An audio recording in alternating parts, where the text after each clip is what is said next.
mafioso, you know, feeling caught my sweetest song.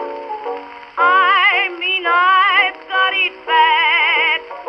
I've tried to make believe that I'm not sad, not a single soul to cheer me, and I'm so forlorn. No one to hear my cries, unsympathized.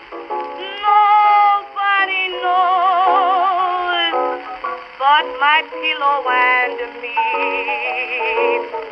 Nobody knows half the troubles I see.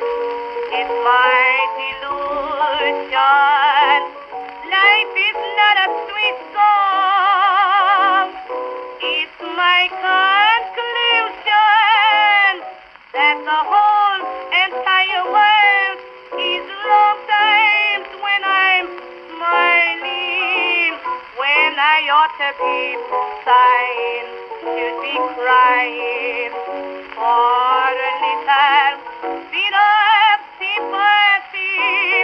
Lonesome me, I'm trying to make them believe everything is satisfying. Oh, nobody knows but my pillow and me.